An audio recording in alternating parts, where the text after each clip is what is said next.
New York City is building a vast, unregulated DNA database that police are already using to connect suspects to evidence from crime scenes across the 5 boroughs. In the last 5 years, the number of DNA profiles in New York's local database has grown dramatically, and by a never-increasing rate, driven in part by a push to collect DNA in every gun case. As of July, the Office of Chief Medical Examiner was storing about 64,000 genetic profiles, the Trace and WNYC have learned. Details about the size of the database and its rapid growth have not been previously reported. The DNA in the database comes largely from crime scenes and suspects at a time when it is increasingly easy to obtain a profile from just a few cells left on a water bottle or doorknob. Lawyers say there are people in it who have never been convicted of a crime, and have no idea that their genetic profiles are routinely checked against evidence collected in criminal investigations. New York police say database hits generate thousands of solid investigative leads a year, and are a major way they nab dangerous criminals. DNA is probably the most powerful scientific tool available to us, said Emmanuel Katranakis, commanding officer of the NYPD's Forensic Investigations Division. Forensic and legal experts agree that DNA evidence is a powerful crime-solving tool.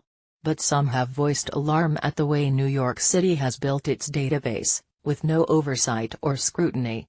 State and federal DNA databases, by contrast, are subject to legislative oversight and strictly limit whose DNA can be stored, in most cases, to people who have been convicted of crimes. Experts are also concerned that there appears to be no clear mechanism to scrub the database of DNA from people who give samples voluntarily, or whose DNA is taken without their knowledge. It always is extremely troubling when bureaucracies spiral out of control and start invading areas that the state legislature did not authorize, and which are impinging upon privacy concerns, said Barry Scheck, co-founder of the exoneration group The Innocence Project.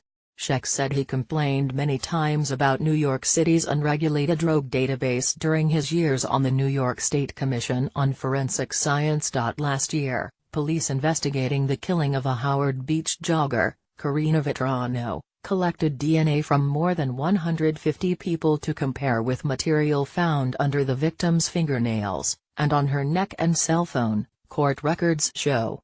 One of those people was later charged with the murder. The DNA from many of the others was labeled suitable for entry into the city's database, meaning that, although those people were never charged, their DNA can remain on file indefinitely and be run thousands of times a year against biological material found on victims and evidence.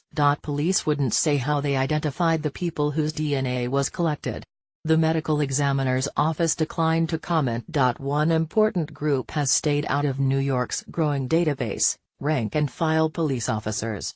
Though some forensic experts say it would be best to keep all officer profiles on file to eliminate their DNA when it winds up at crime scenes, only crime scene specialists, police lab employees, and bomb squad officers provide DNA. Contractually, police officers are not required to give DNA samples, an NYPD spokesman said in an email. Experts say it's essential that local governments protect their citizens by making clear rules about how biological evidence should be collected, stored, used, and discarded. I think DNA is a powerful tool for law enforcement and crime solving, said Darren Murphy, a New York University law professor and author of Inside the Cell: The Dark Side of Forensic DNA.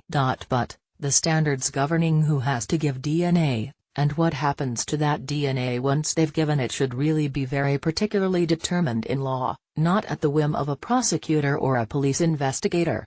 New York's medical examiner has maintained a DNA database since the late 1990s. Initially, DNA could only be collected if a substantial amount of genetic material was found, like blood at a crime scene. It was typically used to investigate violent crimes. More recently, scientists learned to pull a DNA profile from just a few cells on something a person touched. The ability to make DNA matches from tiny amounts of genetic material has proved a boon to authorities trying to address a particularly vexing problem, stubbornly low conviction rates in gun possession cases. As the Trace and WNYC reported in July, the NYPD is the first major police department in the country to swab virtually every gun that officers recover for DNA. This push is a big reason for the rapid growth of the city's DNA database.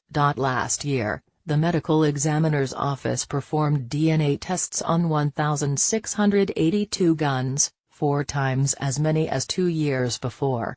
Police matched 309 firearms to suspects, 6 times as many high